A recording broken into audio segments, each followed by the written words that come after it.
आप विद्यार्थियों की तरफ से, मेरी तरफ से माँ सरस्वती को मैं नमन करता हूँ, जिस निमित्त के कारण आप सारे विद्यार्थी पिछले 2, 3, 4 माह से इस व्यवस्था से जुड़े हुए हैं। ईश्वर आपको उस लक्ष्य में सफल करें। आपके माता पिता के जो सपने हैं, जो वो अपनी आंखों से आप में देखते हैं, वो पूरे हों। इन्हीं सब बातों के साथ में मैं आज के इस आशीर्वाद समारोह की शुरुआत करना चाहूँगा। वैदिक काल की व्यवस्थाओं को अपने देखें, जिस सनातनी युग से हम जुड़े हुए थे, जिससे हम जुड़े हुए हैं, उस परंपरा में ये रहता है कि पुरातन व्यवस्था में गुरुकुल व्यवस्थाएं थी। शिक्षा पूर्ण होने के बाद में, जैसे वर्तमान में पाश्चात्य दौर में देख रहे हैं अपने एक कंज्यूमर की तरह कि आप कहाँ गए, आप कहाँ आए, वो व्यवस्थाएं ना मानते हुए मैं ये कहूँगा कि विद्यार्थियों को विधिवत इस बात के साथ में यहाँ से विदा किया जाए कि जिस लक्ष्य की प्राप्ति के लिए आप आए हैं वो आप प्राप्त करें, आप जीवन में सफल हों। स्वाध्याय की जो सफ़र रहा उसके बारे में बताना चाहूँगा दोबारा कि मैंने आपको पहले कहा भी स्वाध्याय की शुरुआत जो है वो कैसे हुई, कब हुई। कभी भी मैंने जब अन्य संस्थान में मैंने निःशुल्क कार्य करवाए तो मेरे दिमाग में ऐसी कोई बात नहीं थी कि मैं कोई संस्थान यहाँ पे संचालित करूँ, संस्था यहाँ पे खड़ा करूँ। हाँ, इतना था, जो काम मुझे सौंपा गया किसी के द्वारा उसको बहुत ही बखूबी ढंग से, कोई भी काम हो, मतलब सिर्फ मैं ये नहीं मानता कि अध्ययन अध्यापन, उसके अलावा भी अगर मैं कोई कार्य संभालता हूँ तो मुझे ये लगता है कि मैं 100% अपना जो है इसमें योगदान दूँ, अच्छे मन से मैं ये कार्य करूँ। ये भी आप अपने जीवन में एक बांध के रखें इसको, बात को, कि कोई भी कार्य आप जो करें उसे आप या तो उसमें खुद को इन्वॉल्व ना करें, इन्वॉल्व करें तो उससे बड़े मनोयोग से 100%, चाहे वो प्रतियोगिता परीक्षा की तैयारी हो और चाहे घर में ही आपको कोई ओकेजन हो, वो काम आपको सौंप दिया जाए कि इतनी व्यवस्थाएं आपने संभालनी है, तो आप शिद्दत से उस कार्य को संभालें। स्वाध्याय के लिए पहला जो शेड्यूल प्लान बना, वो तिथि जो है आपसे भी कोई पूछे वो है 11 नवंबर 2020। पहली बार जो दिमाग में से है कि हाँ, रीट की तैयारी करने वाले विद्यार्थियों के लिए टेस्ट सीरीज स्टार्ट की जानी चाहिए। इस बैच के पहले जो विद्यार्थी हैं वो भी यहाँ उपस्थित है। एक बार मैं महेंद्र जी को कहना चाहूँगा कि आप अपनी जगह से खड़े हों और विद्यार्थी आपसे परिचित भी हों। सबसे पहले भी आप कोई भी काम करो, पर उस काम को जगाने वाला, उस काम को बतलाने वाला एक कोई ना कोई माध्यम होता है, चाहे वो आप ईश्वर का भी एक माध्यम मान सकते हैं। भी फला व्यक्ति को ईश्वर ने एक संदेश वाहक के रूप में आपके साथ भेजे। बैठे महेंद्र जी। आप महेंद्र जी उन विद्यार्थियों में से थे कि मुझे आके कहा कि नहीं, आप हमें तैयारी करवाएं। 2-3 घर के ऐसे विद्यार्थी हमें तैयारी करवाएं। मैं कि नहीं, उन दिनों क्या है कि घर में कंस्ट्रक्शन का काम चल रहा था, मैं बड़ा बिजी था, मतलब क्योंकि नहीं, मेरे पास में कहाँ टाइम है, मैं कैसे कर सकता हूँ। कि नहीं, आप इतना काम करें, आप सिर्फ एक शेड्यूल बना दें और उससे 20-30 आप पर्सन बना दें। कोविड का दौर चल रहा था कि हम तैयारी कर लेंगे, तो मैंने ऐसे ही मेरे स्टडी रूम से इन्हीं से एक पन्ना मंगवाया और ग्रीन पेन ही हाथ में था और मैंने एक शेड्यूल बना दिया। पहला शेड्यूल बना, टेस्ट भी बना, और पहले टेस्ट को टाइप करने वाले जो व्यक्ति जो थे स्वाध्याय के, वो है श्री राहुल जी गिल। आगे खड़े हैं, सबसे आगे टंकन कार्य को या लिपिकीय कार्य को देखने वाले। राहुल जी आप बैठो, स्थान ग्रहण करो, बैठो बैठो, ओ बैठो बैठो, मैं बैठो। बात को बताने वाले के शेड्यूल बनाए जाए, हमें तैयारी करवाई जाए, ये बात कहने वाले महेंद्र जी। उस शेड्यूल को किया क्या, यही फ़ोन, एक वाइट सा ईयरफोन मैंने, वो तो अब ख़त्म हो गया, टूट गया।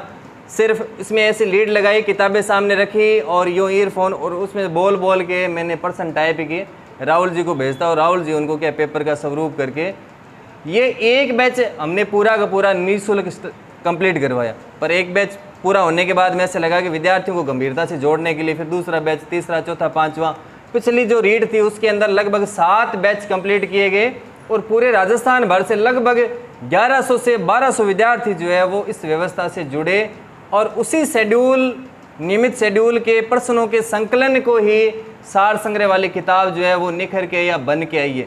यानी 1, 2, 3, 4 आपके जितने पिछली रीट के बैच हुए थे, उन्हीं बैच के जो प्रश्न रहे उनको सिर्फ लेसन वाइज किया गया है और उन्हीं से फिर वो स्वाध्याय की किताब जो है वो बन के आपके सामने आई।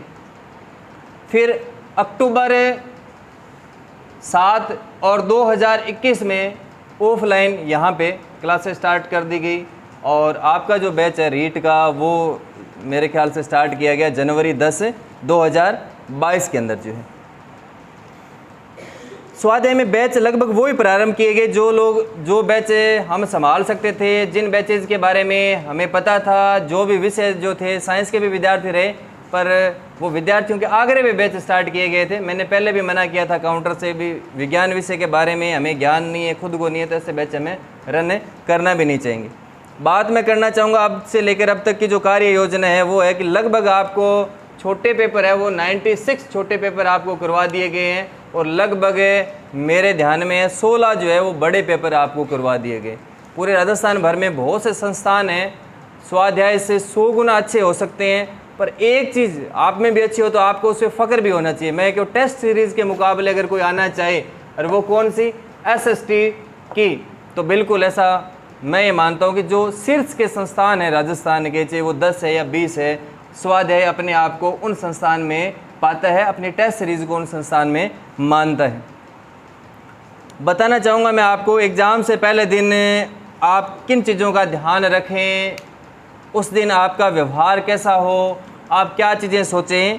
तो सबसे पहले ये है कि किताबों में हमें ज़्यादा एग्ज़ाम से पहले दिन वाले दिन इतना डूब के नहीं रहना है। हमने जो पढ़ना था वो सारी चीज़ें हम पढ़ चुके हैं, सिर्फ अपने आप को हमने संतुलित रखना है। ज़्यादातर विद्यार्थियों में ये रहता है परीक्षा जैसे जैसे नज़दीक आती है एक डर पैदा होता है, स्वाभाविक है, डर हर व्यक्ति को लगता है, मुझे भी लगता है, पर उस डर से हमने ग्रसित नहीं होना। डर ये हो सकता है कि मेरा इसमें स्कोर कितना रहेगा, बेहिचक पहले एक लाइन में आप बोल दें कि आपने 6, 7, 8, 10 महीनों से मेहनत की है, आपका स्कोर बहुत अच्छा रहेगा। क्या पता ऐसे प्रश्न पूछ लिए गए जो मुझे नहीं आए, तो आप अपने आप को आश्वस्त करें कि पिछले 10 महीने में इतनी बार आपने किताबें पढ़ी है, आपके गुरुजनों ने इतने क्वेश्चन उससे निकाले हैं, उससे बाहर कोई प्रश्न है बचता ही नहीं है कि जो ऐसा प्रश्न आपको मिल जाए कि आपको नहीं आ रहा। तीसरी बात यह है कि नेगेटिव इसमें है नहीं, तो हमें उत्साहित रहते हैं कि हमें बिना गौर किए, यानी वो होती है ना एक फ्री वाली चीज़, एक मूल्य दे के चीज़, बिना नकारात्मक वाली जो बात है वो आती है फ्री वाली चीज़। तो फ्री वाली चीज़ का हम महत्व नहीं समझते, और जिसमें ऋणात्मक अंक रहता है तो वो है मूल्य दे के खरीदी हुई वस्तु, और उसमें कहीं ना कहीं ये देखते हैं कि इस वस्तु का मैंने मूल्य अदा किया है तो मैं थोड़ा गंभीर रहता हूँ। तो मैं उन परीक्षाओं को थोड़ा सा विद्यार्थी के लिए अहित में मानता हूँ जिनमें नेगेटिव मार्किंग नहीं होती, क्योंकि मैं पर्सन को A, B, C, D option पढ़े बगैर ऐसे क्या पता नहीं ये नेगेटिव थोड़ी ना होना, लो मैं कर दूँ, ऐसा नहीं सोचना है। आपने गौर करना है कि अगर मैंने ये गलत कर दिया तो 2 का अंक का जो स्कोर या 1 अंक का जो स्कोर मेरे पास में आ रहा है वो मेरा पीछे हो जाएगा। इसलिए उसे तसल्ली से एक बार 4 ऑप्शन को पढ़ें और कन्फर्म हो जाए, तभी आप उस उत्तर को दें। अगले दिन परीक्षा में आपने जाना है तो पहले से ही आपकी आईडी जो है एक ही जगह आप 2 ले लें, उसके साथ में प्रवेश पत्र की 1 नहीं आप 2 कॉपी ले लें, कोई नुकसान नहीं। एक पन्ने के साथ में 2 लेंगे, जहां अपनी एंट्री होगी वो अपने आप कह देंगे 2 अलाउ नहीं है तो वो रख लेंगे, हमें कोई नुकसान नहीं है। पर कई बार ये होता है कि कई बार हमने कहीं एक कॉपी रखी है वो मिल नहीं रही हड़बड़ाहट में या पॉकेट में, दोनों साइड में अलग अलग रखें। एक प्रवेश पत्र की कॉपी, एक आईडी एक जगह, एक प्रवेश पत्र एक आईडी एक जगह। इत्तेफाक से कोई ऐसा होती नहीं है ये कंडीशन, फिर भी ऐसी कंडीशन आ जाए कहीं वो रख दी जाए, भूल जाए, गिर जाए, जैसे जेब में मैंने डाली है रुमाल के साथ में रुमाल निकाली और वो गिर गई, पता ही नहीं चला। तो पहले से ही प्रवेश पत्र की 1 कॉपी, उसके साथ में एक मूल आईडी, और प्रवेश पत्र की 1 कॉपी उसके साथ में एक मूल आईडी। तो ऐसा तो है नहीं एग्जाम में वो 2 आईडी लेके जाएंगे तो ऐसे तो कहेंगे नहीं 2 आईडी क्यों ले, ज़्यादा से ज़्यादा वो ये कहेंगे प्रवेश पत्र की 2 कॉपी है, 2 पन्ने इसलिए हम अलाउ नहीं करते, तो उनको करना ये रखो, एक दिखाया अपने अंदर एंट्री ले ली।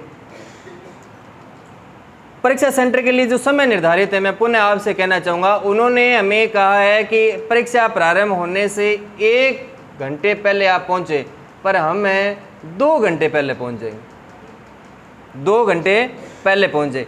ऐसे लोगों के साथ में नहीं बैठेंगे जो बात करे पेपर बड़ा बेकार रहेगा, पेपर तो आउट हो जाएगा और धांधलियाँ होती है, ऐसे हम पॉजिटिव रहेंगे।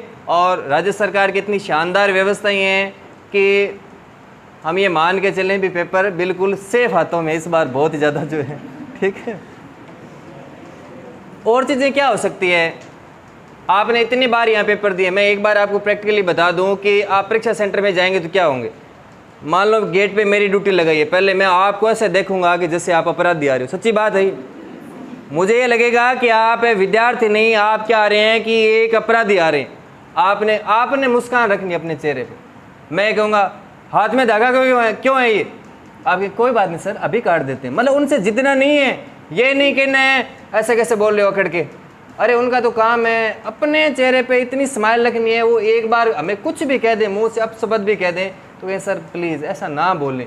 यानी हमने एक भी पॉइंट उनका हमें चुभना नहीं चाहिए कि हमारा जो दिमाग है वो तेज़ खा जाए, हमें ये फील कर लें कि इसने मुझे ऐसा क्यों कह दिया। हो सकता है वो गेट से आप जा रहे हो, पुलिस वाला आपको धक्का भी दे दे यूँ, और आप उसे ये कह दो मुझे धक्का क्यों दिया, उलझ गए तो मतलब पहली परीक्षा में यहीं फेल हो गए हम। उस दिन मुनियों को ऋषियों को देखा होगा तो उनकी तपस्या भंग करने के लिए इंद्र भेजता था अलग अलग प्रकार के। तो आपकी तपस्या अगर शानदार है ना तो ऐसे व्यवधान भी आप पे आएंगे। गेट पे आपको हो सकता है पुलिस वाला धक्का दे दे, वहाँ कोई विक्ष खड़ा है वो आपको तू तड़ाक से आपसे बात कर ले, पर आप अपने चेहरे पे सहज भाव रखें। बस में आप ट्रेवल कर रहे हैं, सीट को लेके आपसे झगड़ा कर सकता है, संभावना 100% है। आप खड़े रहना, कहना भाई साहब कोई बात नहीं मैं खड़ा हूँ आप बैठ जाओ। मैं प्रैक्टिकली बता रहा हूँ आपको। पीछे ये निःशुल्क वाला चला ना, तो मेरी लूणकंड सर पोस्टिंग थी। जैसे मैं सुबह 7:30 की बस से रवाना हुआ, सूरतगढ़ के 2-3 विद्यार्थी जो मुझे जानते थे, एक बहन जी 2-3, तो पीछे बैठ के बीच में बैठ के उनमें एक क्या है कि बन गया राणा पुंजा। अब उसने क्या किया, उन्होंने कहा भाई तू कहाँ से कहाँ जा रहा है, तो वो क्या मैं सूरतगढ़ से फलान जगह जा रहा हूँ पेपर देने। तो वो जो कंडक्टर था वो उन्होंने कहा इसमें ये लिखा हुआ है आपके निवास से परीक्षा स्थल, आप सूरतगढ़ से जा रहे हो तो ऐसा है आपकी टिकट लगेगी। अब उसको क्या कि मैं तेरे को फ़ोन करवाऊँ क्या यार, तेरे को नौकरी से निकलवाऊँ क्या यार, मैं अभी मतलब वो उधर जालौर का पाली का कोई था।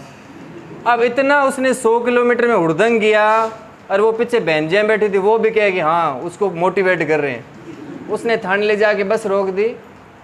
बस रोकने के बाद में उन्होंने डिपो में फ़ोन कर दिया जयपुर के बाद में वहाँ से उन्होंने कहा भाई बस आप रोक दो। थाने में जाने के बाद में 5 को वहाँ उतार लिया। अब चारों साइड में वो भाई जी एक अकेले, कर लो बात। केस दर्ज हुआ बाकायदा, मैंने बहुत मिन्नतें निकाली। वो कंडक्टर साहब बस ड्राइवर मेरे परिचय थे, उनके गुरुजी थे आंगो ना लो पक्ष। ये अभी भी नहीं मान रहे, अभी भी ये नहीं मान रहे। लास्ट में जो 100 रुपये की टिकट थी उस टिकट के 3-3 हज़ार रुपये उन्होंने दिए, पेनल्टी दी। इसलिए हमने बिल्कुल भी नहीं उलझना है। कंडक्टर कह रहे हैं आपके 50 लग रहे हैं, ये ले ले भाई मत ले जा फ्री, हमें हमेशा ही जाते हैं पैसे दे के।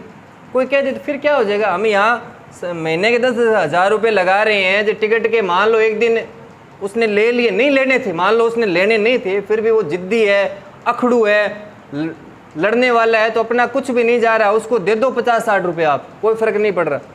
ये छोटी छोटी चीज़ें हैं जो कि कहीं कंपटीशन में नहीं बताई जाती। वो परीक्षा से पहले वाले दिन की बात है।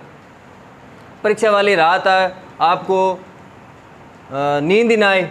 मेरे साथ में हुआ था लेक्चरर में। आज तक मैंने 5 एग्ज़ाम दिए, कभी भी मेरे पे दबाव नहीं है एग्ज़ाम का कभी, पर लेक्चरर का 17 में मैंने पेपर दिया। प्रथम